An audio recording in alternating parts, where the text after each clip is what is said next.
अस्सलाम वालेकुम स्टूडेंट्स, मैं हूं आपका टीचर मुज़म्मिल हुसैन गुरेजा। आज हम स्टार्ट करेंगे FSc mathematics chapter number 3 exercise 3.6 है इंटीग्रेशन की। नीचे मैंने अपना व्हाट्सएप नंबर, वाइबर नंबर और ईमेल एड्रेस दे दिया। अगर कोई प्रॉब्लम हो तो आप मुझसे कॉन्टैक्ट कर सकते हैं। जब आप मेरी ये वीडियोस देखें तो इनको लाइक और शेयर करें, मेरे चैनल को सब्सक्राइब करें। आज हम स्टार्ट करेंगे क्वेश्चन नंबर 4। जो फंक्शन हम इंटीग्रेट करने के लिए दिया है वो है integral -6 to 2 into √3 - x into dx। अब इसकी जो पावर आ रही है इस फंक्शन की वो 1/2 है, जो कि अंडर रूट है। आपको पता है अंडर रूट 1/2 होती है पावर। अच्छा, अब इसका हमने क्या लेना है, डेरिवेटिव कंप्लीट करना है, क्योंकि ये सिंपल फंक्शन है। इसका डेरिवेटिव कंप्लीट करेंगे तो हम इंटीग्रेट कर सकते हैं इसको इजीली। तो 3 का डेरिवेटिव 0 होता है और -x का -1 आ जाएगा, ये आपको पता है। तो हमें क्या चाहिए, यहाँ पर सिर्फ माइनस चाहिए। तो यहाँ पर माइनस लाने के लिए हमें यहाँ पर बाहर भी माइनस से मल्टीप्लाई करना पड़ेगा, ताकि माइनस माइनस प्लस हो जाए और इक्वलिटी होल्ड करें। अच्छा, तो उसके लिए हम क्या करते हैं, माइनस से मल्टीप्लाई कर देते हैं इंटीग्रल से बाहर, और इंटीग्रल के अंदर भी मल्टीप्लाई कर देते हैं अंडर रूट 3 - x।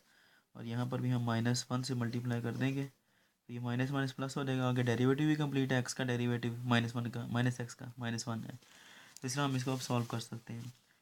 तो सोल्यूशन इसका इजी है। ये माइनस जो बाहर हमने मल्टीप्लाई किया था ये एज इट इज चलता रहेगा साथ साथ। तो 3 - x की पावर क्या आएगी हमारे पास, 1/2। चूँकि हमने इसको इंटीग्रेट कर दिया तो +1 पावर के अंदर, और 1/2 +1 इसी से डिवाइड कर देना है। और जो लिमिट आ रही है वो -6 to 2 आ रही है। ठीक है, अब आगे इसको सॉल्व करते हैं पावर्स को। तो क्या आएगी हमारे पास, 3 - x की पावर क्या आएगी, दोनों को सॉल्व करते हैं तो आएगा 3/2/3/2। नीचे भी यही आ जाएगा, -6 to 2 आ जाएगी। अब आगे ये डबल रेसिप्रोकल है, जब इसको सॉल्व करते हैं तो क्या होता है, ये इन्वर्ट कर जाते हैं, ऑपोजिट हो जाएंगे। ये 2 ऊपर चला जाएगा और 3 नीचे आ जाएगा।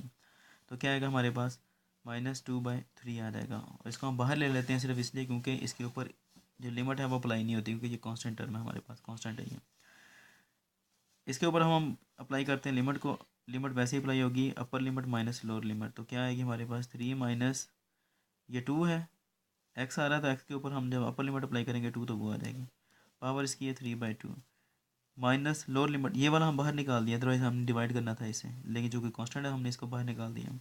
माइनस लोअर लिमिट अप्लाई करते हैं तो क्या आएगी, 3 माइनस ये वाला, और ये जब अप्लाई होगी एक्स की जगह पर -6, तो क्या हो जाएगा, माइनस माइनस प्लस, क्या आ जाएगा 6, और पावर है इसकी 3/2, और साथ में आ गई है बल्कि लिमिट तो हमने अप्लाई कर दी है, -2/3 आ जाएगा।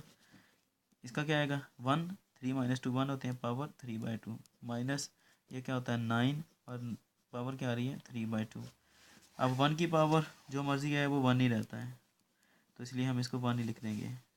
-9 है, इसका हम स्केयर कंप्लीट करते हैं, क्योंकि नीचे ये पावर 2 आ रही है, तो क्या आएगा, 3 का स्केयर 9 होता है, तो 3/2। ये पावर 2 से कैंसिल आउट हो जाएगी, तो पीछे हमारे पास क्या बचता है, 1 - 3 की पावर 3 बचती है पीछे, क्योंकि 2 जो है वो तो कैंसिल आउट हो गया।